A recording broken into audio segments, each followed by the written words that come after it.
Gênesis, capítulo de número 5.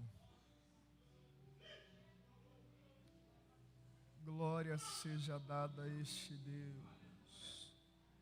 E logo após, abra também em Marcos, capítulo 8. Gênesis 5 e depois Marcos no capítulo 8. Nós leremos dois textos similares, faremos menção daquilo que Deus colocou no nosso coração. Enquanto você encontra, eu quero agradecer a Deus por estar aqui nessa casa mais uma vez. A toda esta igreja, sempre um prazer servir a Jesus com vocês. Ao apóstolo desta igreja dispenso comentários. Que Deus o bendiga, que as bênçãos de Abraão estejam sobre a tua casa, sobre a tua vida, ministério e sobre a tua família. A sua digníssima esposa, assim se suceda toda a bênção dos céus para vocês. Capítulo 5 de Gênesis, e logo após Marcos no seu capítulo 8. Como diz, estou acompanhado da minha digníssima esposa, e nós estamos aqui para glorificarmos a Deus junto com vocês. Só quero fazer uma ressalva. Eu quero dizer para os irmãos da casa de recuperação, que vocês possam continuar nessa força. Deus é na vida de vocês.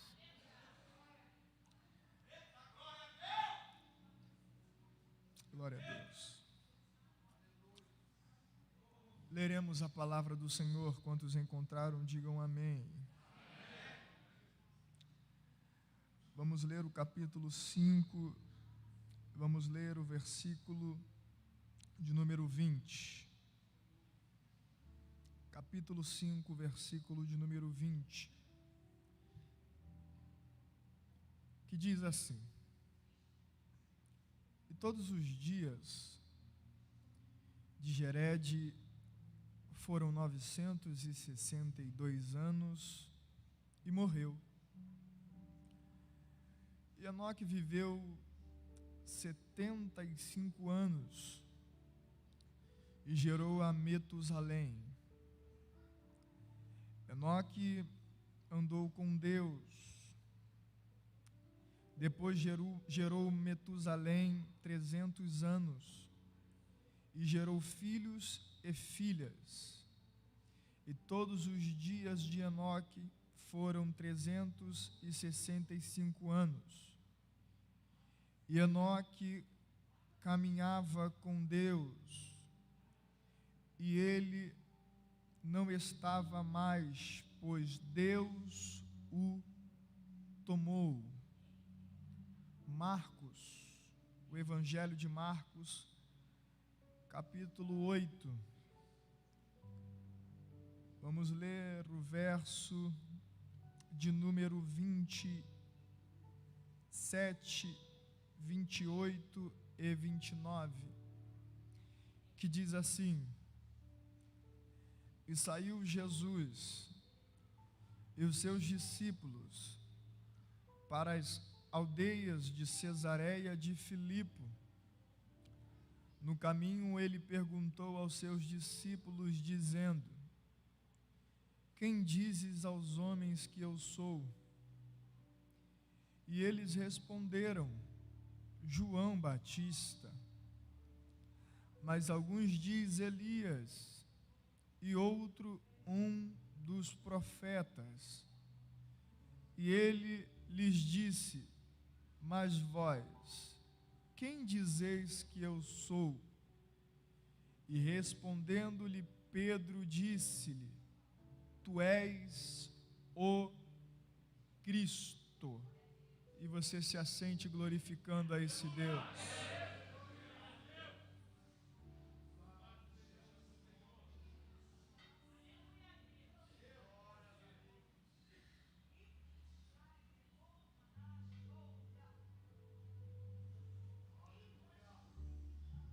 Meus irmãos, dá só mais um pouquinho de retorno aqui. Eu quero compartilhar com você uma trajetória da Bíblia que Deus colocou no meu coração, que é no livro do Gênesis. Esse texto a qual nós mencionamos e fazemos uso dele para esta linda festa, é um texto que vem falando sobre uma descendência, essa descendência do homem Adão, e passando por Adão, essa descendência chega até Noé. De toda essa descendência de Adão, Sete, Enos, Cainã, Malael, Jered, Enoque, Metusalém e Noé. Você vai notar a citação neste texto da palavra de Deus, que todas as vezes que o autor da Bíblia menciona, como por exemplo, Sete em seu nome, o autor da Bíblia vai dizer: e viveu Sete por tantos anos e morreu. Seguindo-se a história, à frente ele vai dizer: e viveu Enos por tantos anos e morreu. Passa-se a história e vai continuar dizendo: e morreu Cainã, tantos anos e morreu. Logo após vai dizer: e viveu Malaleel tantos anos e morreu. Mesma coisa se sucede para Jered. O autor da Bíblia vai dizer: e viveu Jered tantos anos e morreu. Só que depois dessa descendência, o sétimo, que era Enoque, vai dizer que e viveu Enoque tantos dias na terra. Só que o final da sua trajetória não é como do começo da descendência que passou antes dele. O começo de todos o fim de todos daqueles que passaram antes dele vai terminar dizendo: e morreu. Só que Enoque não. O texto vai dizer: e viveu Enoque 300 anos e mais alguns dias, e Deus tomou para si. A Bíblia só menciona duas pessoas, dois personagens que tiveram essa experiência fundamental de não experimentar a morte, que foi Enoque e foi Elias, o profeta. Essas duas pessoas têm essa experiência de não experimentar a morte. Só que toda essa trajetória de Enoque, o texto vai dizer que viveu Enoque por alguns anos, e esses anos que ele vive, ele vai gerar. Após ele gerar, ele vai gerar o seu filho, Matusalém, como outros conhecem também como Matusalém. Só que Enoque vive, e pela sua existência, após gerar o seu filho, a Bíblia vai dizer que após o nascimento de Matusalém, Enoque, ele vai andar com Deus. Sinal isto, que Enoque, ele vivia seus dias, mas ele não andava com Deus, porque o texto ele nos esclarece de certa forma, dizendo que Enoque andou com Deus depois de gerar Matusalém. Há uma experiência dessa que nós lemos e tomamos aqui algumas lições, é que quando Enoque ele gera, ele vai viver algo extraordinário. Por quê?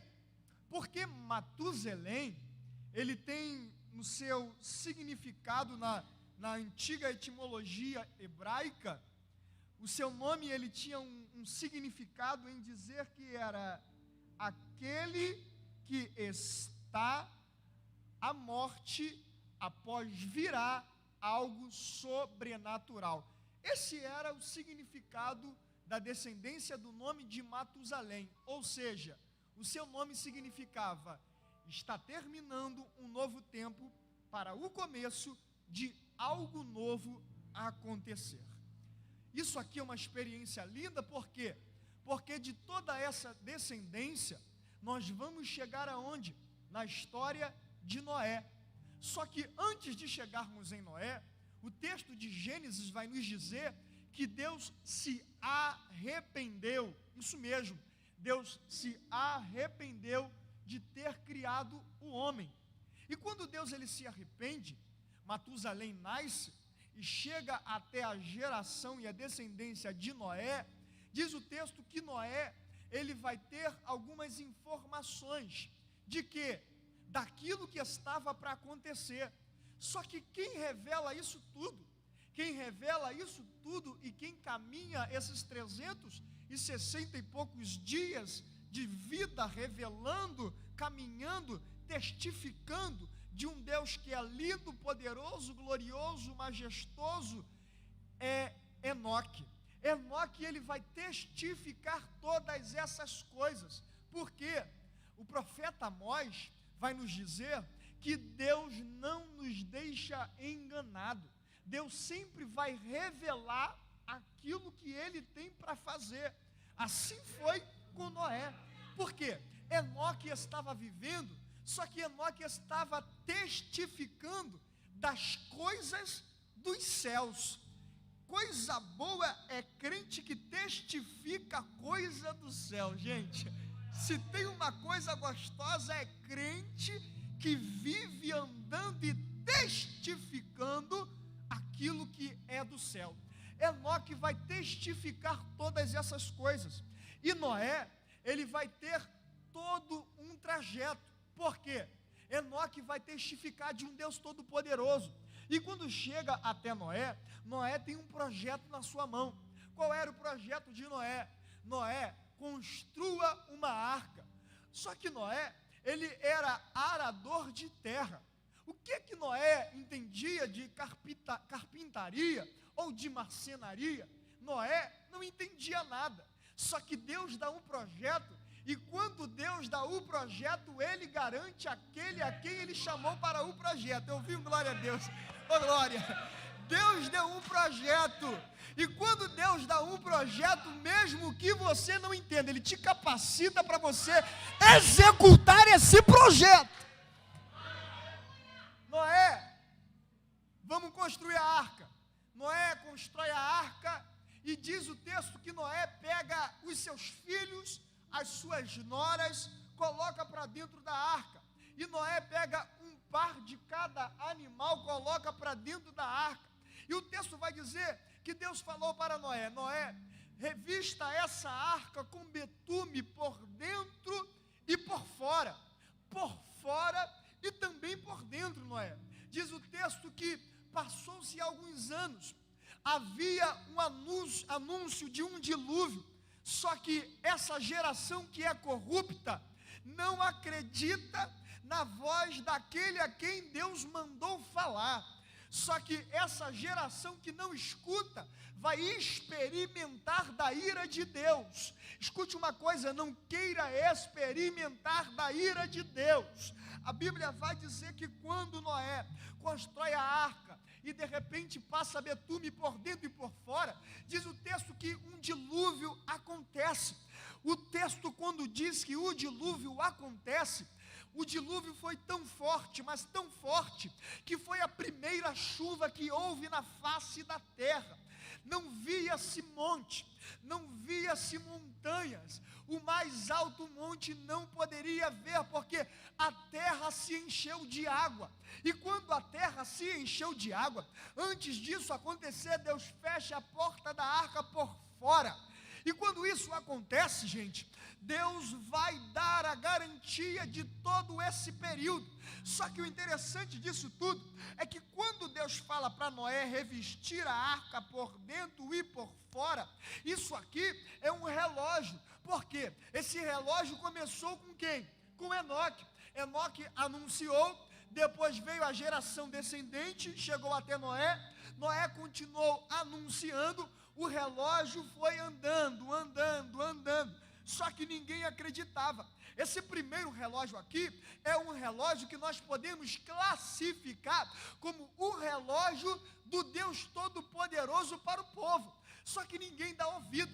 Só que quando Deus fala para Noé, revista a arca por dentro e por fora com betume, eu começo a imaginar e começo a perceber o porquê. Qual é o significado e a classificação para betume? Betume é nada mais e nada menos para que a arca, para que a madeira da arca esteja forte, para que as águas que estão do lado de fora não entrem para o lado de dentro. A Bíblia diz que quando ele reveste com betume, o betume também tinha classificação de quê? De não deixar o mau cheiro das necessidades fisiológicas de todos os animais. Só que o texto, quando diz isso, ele vai nos frisar que a água que estava do lado de fora não poderia entrar, porque tinha betume. Vamos lá? Tinha, mais uma vez, tinha betume. Tinha betume. Só que isso aqui é interessante, por quê? Porque aquilo que está no mundo não poderia entrar para dentro da arca, porque não poderia entrar para dentro da arca, porque tinha betume. Aquilo que estava no mundo não poderia entrar para aquilo que estava do lado de dentro, que é escolhido por Deus.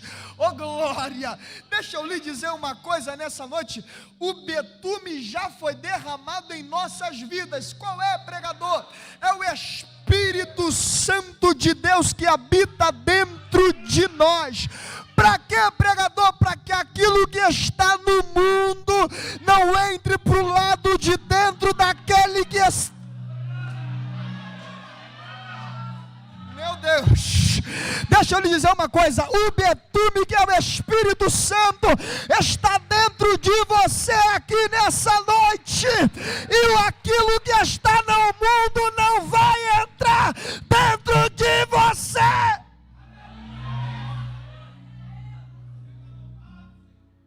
Isso aqui é lindo, porque o texto vai dizer que quando tudo isso acontece, Deus vai dar uma descendência, vai dar uma terra nova para Noé, e cumprir-se-á os dias até hoje.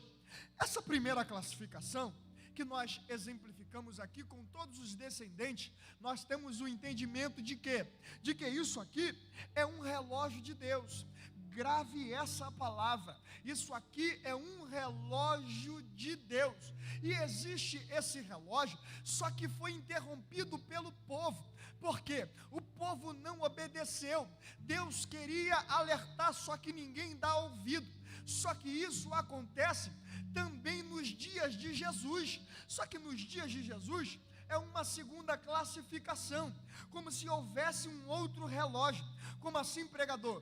Nós vamos entender aqui que todos aqueles da descendência de Adão até Noé, todos aqueles da descendência, só apenas Enoque andou com Deus. Diga, só Enoque andou com Deus. Só Enoque andou com Deus. O texto é claro em dizer que só Enoque caminhava, andava com Deus. E só pode andar ao meu lado quem tem intimidade para andar comigo. Eu não posso chamar quem não tem intimidade para andar ao meu lado. Eu não consigo trazer uma pessoa que não é da minha convivência ou da minha vivência para caminhar comigo. Só que Enoque caminhava com Deus. E nós entendemos que Enoque caminhava com Deus, só que a sua geração não caminhou. Nós provamos isso também nos dias de Jesus. Nós fazemos aqui uma analogia até os dias de Jesus, ao texto que lemos no Evangelho segundo escreveu Marcos, no capítulo de número 8. Nós temos aqui uma história que mexe com a nossa vida. Por quê? Porque no Evangelho de Marcos, capítulo 8, Marcos vai denominar este Evangelho como o Evangelho da ação. Por quê? O texto que a gente lê são duas perguntas, que diz assim: quem dizes aos homens que eu sou? A segunda pergunta, que é o clímax da pergunta, vai dizer: e vós, quem dizeis que eu sou? Essas duas perguntas aqui, nós temos uma classificação, e nós poderíamos dizer que essa pergunta é uma pergunta de cunho universal. Por quê? Porque quem é que não fez uma pergunta como essa? Quem nunca fez uma pergunta como essa? Quem diz para alguém o que eu sou? Ou o que você disse para fulano ao meu respeito? Essa pergunta de Jesus aqui é uma pergunta muito comum. Só que para entendermos o fundamento dessa pergunta, nós precisamos estruturar esse raciocínio. Como? Mergulhando no Evangelho de Marcos. Por quê? O Evangelho de Marcos, Mateus e Lucas e João, que é o quarto, eles são direcionados para quê? Para mostrar o real propósito de Jesus na face da terra. Por quê? O Evangelho de Lucas, Mateus e Marcos, eles são chamados como Evangelho semelhante. Por quê? O Evangelho de Marcos é o Evangelho mais antigo datado até hoje, encontrado no fundo dos rolos do Mar Morto e servindo de base para Lucas e para Mateus. Daí que surge a expressão Evangelho semelhante. Por quê? Porque a semelhança deles era incomum.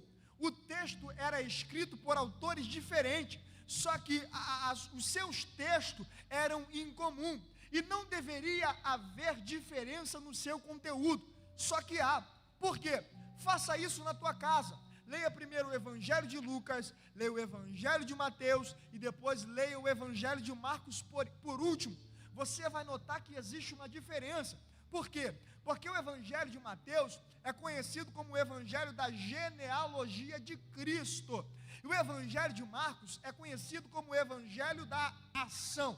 Só para você participar comigo, o Evangelho de Mateus é conhecido como o Evangelho da genealogia de Cristo.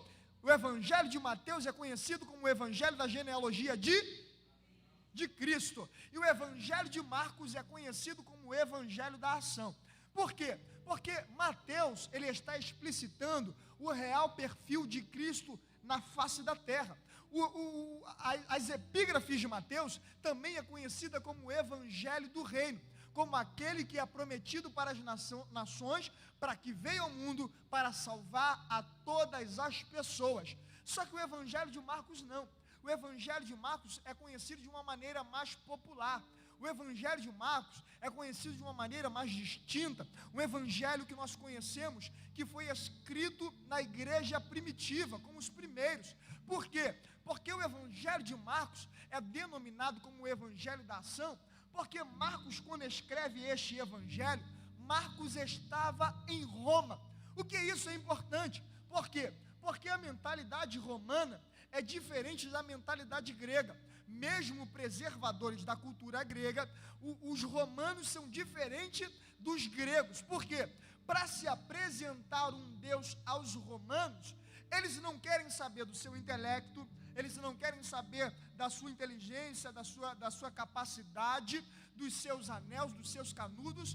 Para apresentar um Deus aos romanos, eles querem saber se esse Deus ganhou guerras, se esse Deus ganhou batalhas, se esse Deus ganhou muitas guerras grandes. Por quê? Os romanos são dados à guerra, à força, ao avanço, ao avassalo, e aí vai. Por quê? O Evangelho de Marcos, quando é escrito em Roma, nós entendemos por que Marcos escreve esse Evangelho ainda em Roma. Porque isso é importante. Porque quando Marcos escreve o seu evangelho em Roma, Marcos está denominando o evangelho de Cristo como o evangelho da ação. Por quê? Porque no capítulo 1 de Marcos ao capítulo 8, Marcos vai dizer que Jesus nasceu, cresceu, batizou e começou a operar. Só que no capítulo 8 parece que liga-se uma outra alternativa, que Marcos mostra o Cristo real que opera milagres e prodígios. No capítulo 8, Marcos está mostrando para os romanos que Cristo não tem poder. É isso mesmo. Marcos está mostrando para os romanos que Cristo não tem poder. Que é isso? Isso mesmo. Marcos está dizendo: romanos, vocês querem saber se Cristo tem poder? Quem tem poder é César. Cristo tem todo o poder. Vocês querem saber quem é Jesus, romanos? Jesus é aquele que um dia estavam todos com fome, e de repente, todos com fome em uma região deserta, de repente apresentou-se 5 pães, 2 peixes, todo mundo com fome. Os discípulos disseram: vamos liberar a multidão é grande, não vamos conseguir alimentar. Jesus disse assim: eles vieram por mim, e por mim não vão sair de mão vazia. Jesus alimenta toda uma multidão para esfartar. Vocês querem saber quem é Jesus, romanos? Vocês querem saber quem é Jesus? Jesus também não é só providência. Jesus também é aquele que uma vez os discípulos estavam atravessando para uma região chamada Betsaida, e no meio do caminho eles estavam no seu barco, e de repente no teu barco, na 4ª vigília da noite, todos estavam com o seu braço cansado de remar, o barco não ia para frente, não voltava para trás, a tempestade veio sobre o barco. De repente, na 4ª vigília da noite, todo mundo estava desesperado. Jesus aparece sobre as águas, nem a nado, nem a jet ski ou lancha, aparece andando sem correr, sobre as águas, e diz assim: aquieta-te mar, aquieta-te vento, porque eu sou o Cristo. Jesus não é só providência, Jesus não é só poder sobre a natureza.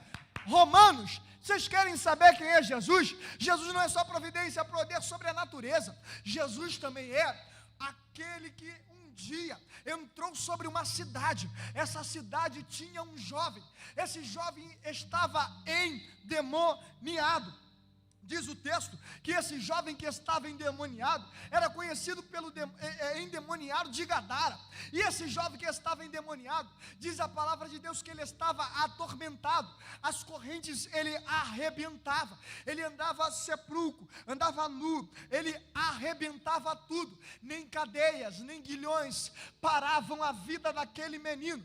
Só que a Bíblia vai dizer que quando tudo isso acontece, de repente Jesus entra naquela cidade, e quando Jesus entra naquela cidade, esse jovem que está endemoniado, Jesus não chega apresentando carteira, dizendo assim: cheguei, eu sou Jesus, aqui está a minha carteirinha, eu sou o Cristo. Ele não chega dizendo como uns e outros: aqui está aquele que pode fazer tudo. Não, Jesus é diferente. Jesus não é os da Marvel, Jesus não é os Vingadores. Jesus ele só chega pisando, e na sua pisada os demônios batem em retirada.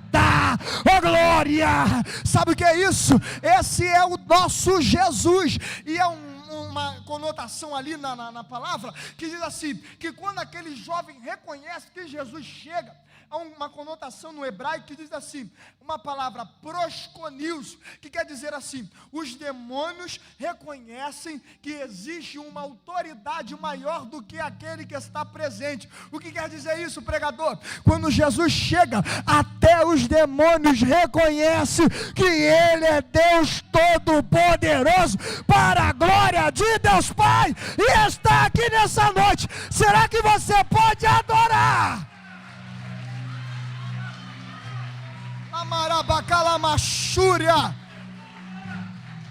Jesus não é só poder sobre a natureza, providência, poder espiritual. Jesus também é cura. De repente estava uma cena, Jesus chega nessa cena, havia uma pessoa que estava cega de nascença, e de repente essa pessoa que estava cega de nascença, de repente Jesus chega nessa trajetória e cospe ao chão e passa lama aos olhos. Os discípulos dizem assim: mestre, peraí, quem pecou? Foi ele ou foi seus pais? Jesus olha assim e diz assim: ninguém pecou, não foi ele, não foi seu pai, não foi sua mãe, não foi família, não foi ele. Por quê? Porque isso está acontecendo para a manifestação do meu nome ser glorificado na vida daquele que está passando pela dificuldade. A Bíblia vai dizer que é isso que Marcos está mostrando para os romanos, que Jesus é cura, Jesus é poder, Jesus é autoridade, Jesus é providência, Jesus é que pode fazer todas as coisas. Só que esse texto do capítulo 8, não se canse, chegaremos lá. Esse texto do capítulo 8 vai nos dizer que essa trajetória que Jesus está passando estava em uma região deserta, mas não foi a região que eu citei da primeira vez. Essa segunda região deserta, todos estão com fome novamente. De repente, esses que estão com fome se apresentam e eles vão para o deserto para se alimentarem. Ali existia classificação de pessoas. Quais eram? Eram os discípulos, era a multidão e eram os fariseus. Vamos lá? Discípulo, multidão e fariseu. Vamos lá? Mais uma vez.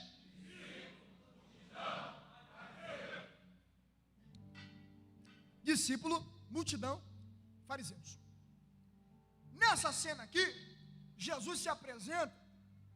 Aí os fariseus vão dizer nesse texto aqui: nós reconhecemos que ele é o Cristo apenas por sinal. Se quer mostrar que é o Cristo para nós, dai-nos um sinal. Cabeça de fariseu é assim: só te sirvo se tiver sinal. Com sinal, tu és o Cristo. Sem sinal, tu não és o Cristo. Essa é a cabeça de fariseu.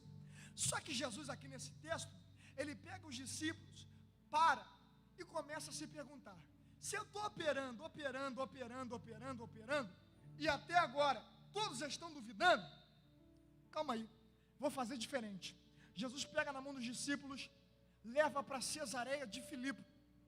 Só que quando Jesus pega a mão dos discípulos e leva para Cesareia de Filipe, o texto vai dizer que de repente os fariseus vão dizer: dá-nos um sinal. Jesus não dá o sinal, por quê? Porque ele não atende do jeito que as pessoas querem. É as pessoas que têm que adorá-lo, e após a sua adoração que ele vai atender. Oh glória, eu ouvi um glória a Deus e um aleluia. Deixa eu repetir essa palavra para você pegar.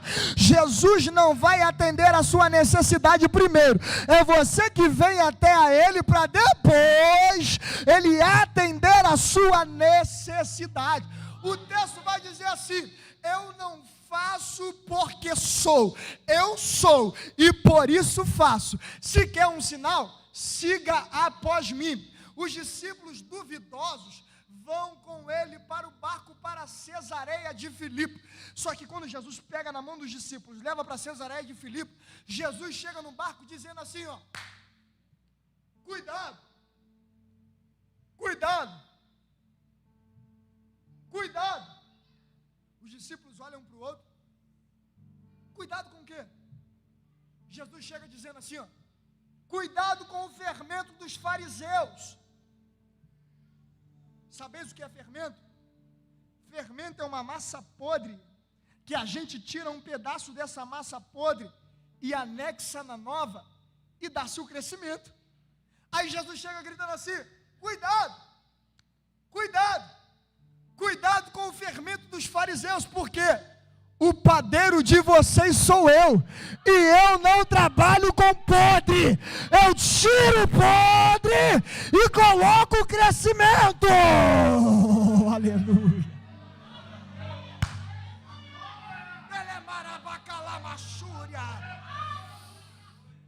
Os discípulos olham um para o outro, gente. Todo mundo fica se perguntando: será que ele é o Cristo? Será que ele é o Cristo? Eles andavam com Jesus, mas duvidavam. Lembra de Enoque? Enoque caminhou, só que Enoque não duvidou. Os discípulos não. Andava com o mestre, mas ficava cochichando. Será que ele é o Cristo? Será que ele vai fazer? Será que ele pode? Será que ele faz? Será que ele é? Será que ele vai fazer alguma? Eles ficavam se questionando.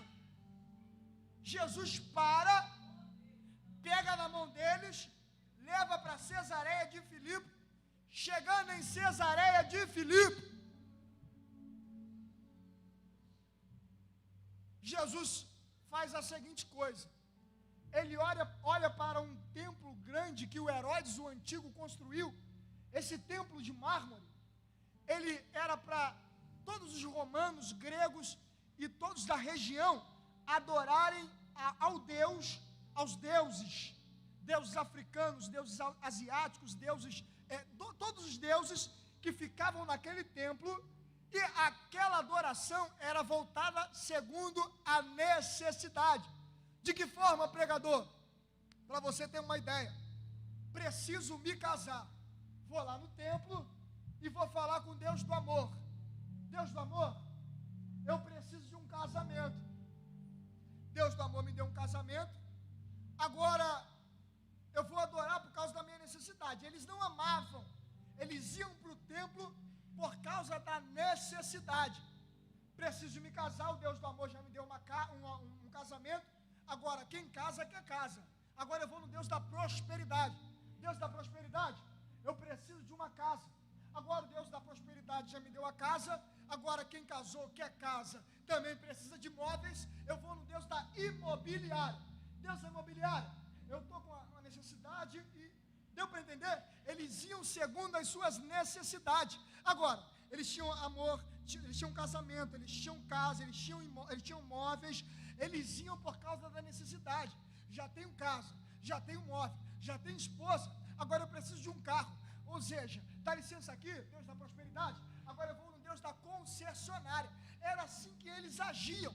Eles não amavam os deuses, eles iam por causa das necessidades. Essa era a cabeça de fariseu. Fariseu só ia por causa da necessidade, só se apresentava pela necessidade ou pelo sinal. Aí Jesus pega na mão dos discípulos, leva para Cesareia de Filipe, olha para aquele templo, chega para os discípulos e faz a pergunta que nós lemos. Se eu estou operando, e até agora eles não acreditam, quem dizes aos homens que eu sou?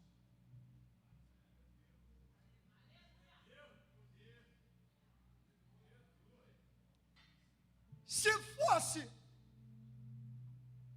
a cultura da época, vamos colocar um exemplo melhor, se fosse a cultura de hoje, alguém ia falar assim: eu vi que o Senhor é o Deus da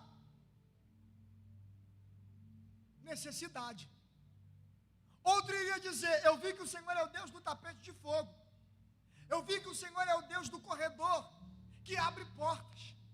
Só que Jesus olha para eles e diz assim: eles que estão do lado de fora me enxergarem assim, tudo bem, porque eles estão do lado de fora. Quem está lá fora me enxergar como Deus da providência, tudo bem. Só que, e vós que anda comigo, que participa do meu corpo e do meu sangue, que vive para mim, que fala para mim, o que dizes aos homens que eu sou? De repente houve um silêncio, de todos os discípulos, só um dedo se levanta. Quem? Pedro. Pedro, posso falar? Pode, Pedro. Eu sei quem tu és aquele que abre porta, mas é maior do que a porta. Tu és o Deus que dá a vitória, mas é maior do que ela. Eu sei quem tu és o Cristo, o Filho do Deus vivo. Não, eu vou repetir aqui porque você não pegou. Tu és o Cristo, o Filho do Deus vivo. Sabe o que Jesus está dizendo? Vocês não têm que viver por causa do sinal. Você tem que viver por aquele a quem Ele é. Se Ele fizer, Ele é Deus. Se não fizer, Ele é Deus. A porta abrir, Ele é Deus. A porta fechar, continua sendo Deus. Ele é Deus. Ele é Deus. Ele é Deus. Ele é Deus. Não, se você não der glória, eu não paro.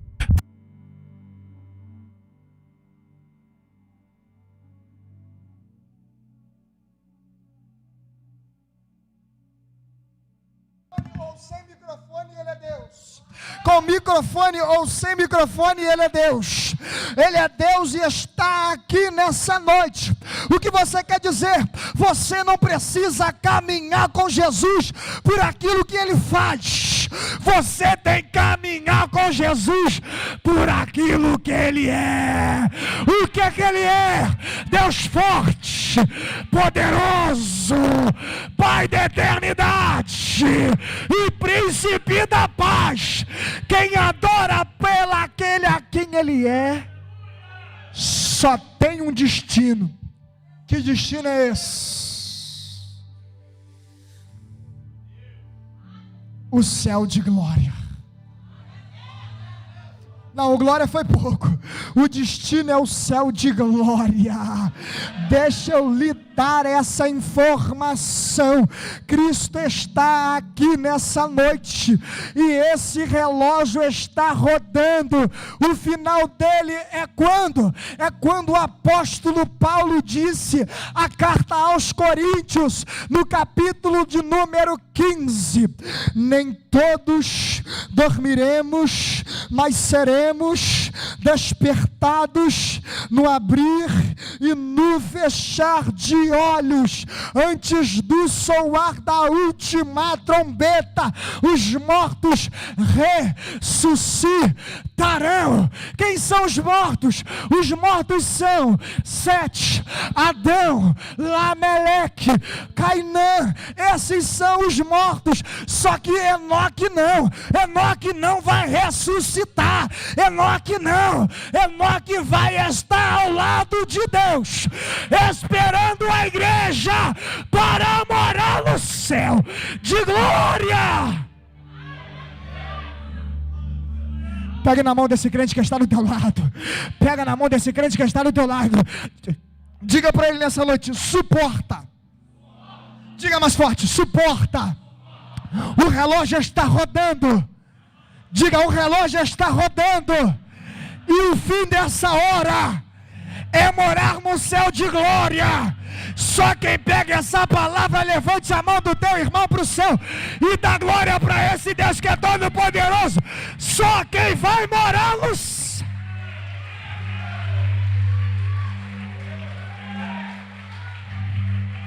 Isso é para quem vai para lá.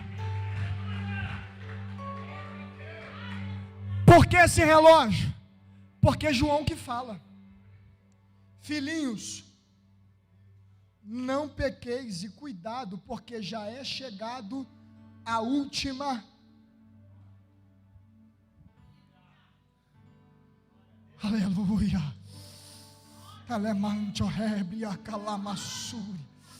Já é chegado a última hora. Como assim, pregador? É o que a palavra diz. A última hora está se cumprindo. É por isso que você precisa caminhar com Jesus. Não é pelos benefícios, mas é para morar no céu de glória. Por quê? Estarão dois na cama, um será deixado e o outro será levado. Estarão dois no campo, um será deixado e o outro será levado. Deixa eu lhe dizer uma coisa: se Jesus voltasse agora, eu não sei você, mas eu queria ser o primeiro a morar lá no céu de glória. Quem queria ser o segundo, levante a mão. Fica de pé glorificando aquele que vai adorar a Deus lá na eternidade.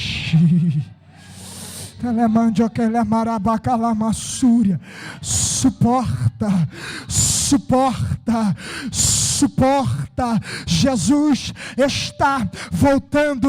Diga para alguém que está do teu lado: Jesus está voltando. Suporta, não pare, não desanime, continue, porque Jesus está voltando.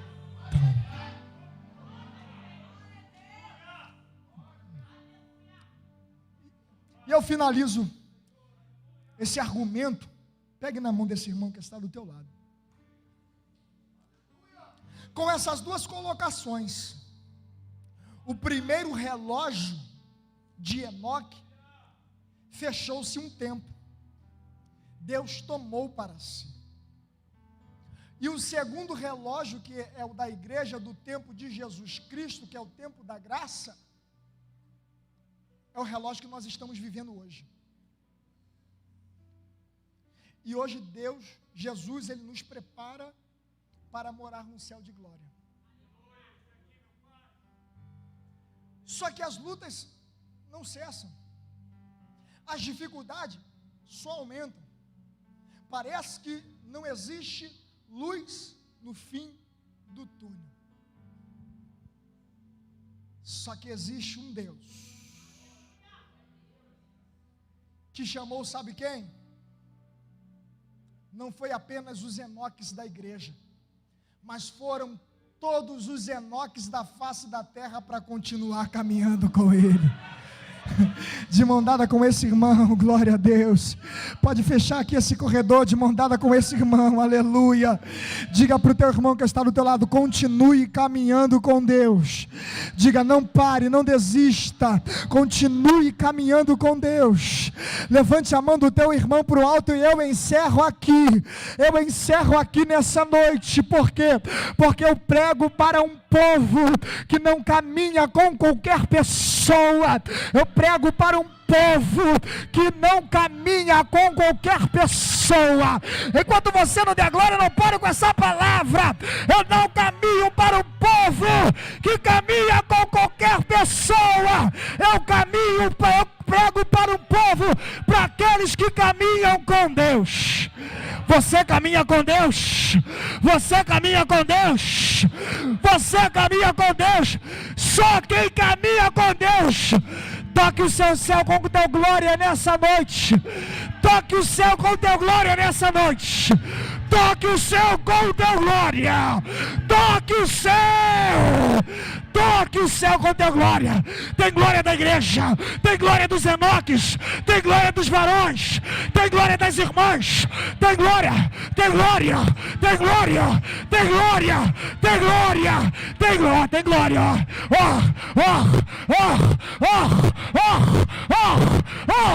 Tem glória, tem glória, tem glória, tem glória, tem glória, tem glória. Sinta, o Rabacalamaxúria, sinta, você que anda com Deus,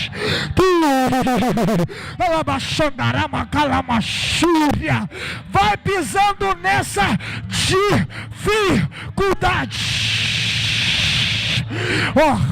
Olha o que Jesus está fazendo. Olha o que Jesus está fazendo. Jesus está trazendo algo de novo para a tua vida. Diga: Senhor Jesus, nessa noite, eu creio que vou morar no céu. Eu creio que vou morar no céu. Mas enquanto eu não vou para o céu, nem luta, nem problema, nem dificuldade vai me parar. Porque eu sei em quem tenho crido. Eu sei que tu és fiel na minha vida. Fecha a mão nessa noite, fecha a mão, fecha a mão. Com seus olhos fechados, fecha a mão, fecha a mão. Eu vou contar até 3.